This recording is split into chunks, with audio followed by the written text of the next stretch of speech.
Buenas tardes, pues el tema que nos tocó a nosotros es de máximos y mínimos relativos y absolutos.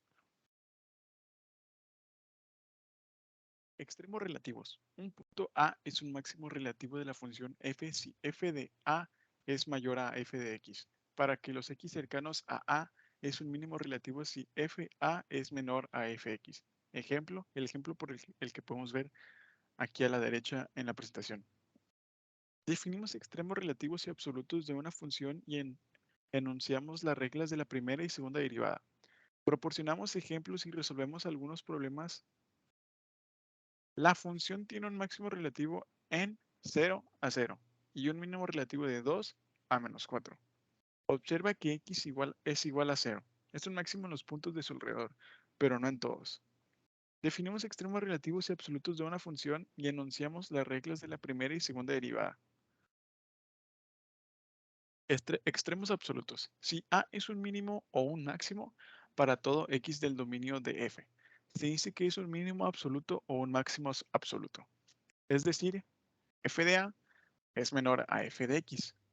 A es un mínimo absoluto de f. Sí.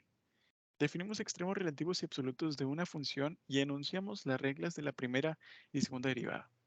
Proporcionamos ejemplos y resolvemos algunos problemas. A es un máximo absoluto de f. Sí. F de A es mayor a f de x. Definimos extremos relativos y absolutos de una función y enunciamos las reglas de la primera y segunda derivada. A es un extremo absoluto de f si es un mínimo absoluto o un máximo absoluto. Nota, observa, que un extremo absoluto cumple la definición de un extremo relativo. Ejemplo, por el que podemos ver en la imagen de la gráfica. Los extremos de la función del ejemplo anterior no son absolutos. El vértice es una parábola, siempre es un extremo absoluto. Por ejemplo, la siguiente parábola tiene un mínimo relativo en -1 a 1. Definimos extremos relativos absolutos de una función y enunciamos las reglas de la primera y segunda derivada. Regla de la primera derivada. Si f es derivable en el intervalo de i es igual a b, entonces f es creciente en i sí. Definimos extremos relativos y absolutos de una función y enunciamos las reglas de la primera y segunda derivada. F es decreciente en i, sí. Definamos extremos relativos y absolutos de una función y enunciamos las reglas de la primera y segunda derivada. Por tanto, los candidatos para ser extremos son los puntos que anulan la derivada. Supongamos que f es derivable en i a b, que c es un punto, es decir, f de c es igual a 0. Entonces, pueden darse las siguientes situaciones. Estudio el signo de la derivada en los intervalos ac y cb. Definimos extremos relativos y absolutos de una función y enunciamos las reglas de la primera y segunda derivada. Es decir, c es un máximo de la función es f. Es creciente a su izquierda y decreciente a su derecha. Y un mínimo si f es decreciente a su izquierda y creciente a su derecha. Para saber si f' es positiva o negativa a un intervalo, solo tenemos que ver el signo de f' de x, de cualquier x de dicho intervalo.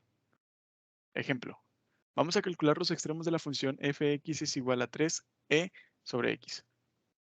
Definamos extremos relativos y absolutos de una función y enunciamos las reglas de la primera y segunda derivada. La primera derivada es f' de x es igual a 3e sobre x más 3xe sobre x. Es igual a 3x por 1 más x. Definimos extremos relativos y absolutos de una función y enunciamos las reglas de la primera y segunda derivada. Igualamos a 0 y resolvemos la ecuación para hallar los puntos críticos. F' de x es igual a 0, 3e sobre x por 1 más x es igual a 0, e sobre x por 1 más x es igual a 0. Definimos extremos relativos y absolutos de una función y enunciamos las reglas de la primera y segunda derivada. La función ex nunca es igual a 0. Por tanto, el único punto crítico es x es igual a -1. El punto crítico divide las reales en dos intervalos, como podemos ver en la imagen. Definimos extremos relativos y absolutos de una función y enunciamos las reglas de la primera y segunda derivada. Evaluamos la derivada f' en un punto arbitrario de cada uno de los intervalos para saber si f es creciente o decreciente. como podemos ver en esa ecuación. Definimos extremos relativos y absolutos de una función y enunciamos las reglas de la primera y segunda derivada. Por tanto, f es monótona, decreciente en el intervalo menos infinito menos 1 y monótona creciente en menos 1 más infinito. Como consecuencia, x menos 1 es un mínimo. Además, por la monotomía de la función, se deduce que es un mínimo absoluto, como podemos ver en la gráfica. Definimos extremos relativos y absolutos de una función y anunciamos las reglas de la primera y segunda derivada. Bueno, pues hasta aquí nuestra presentación. Muchas gracias.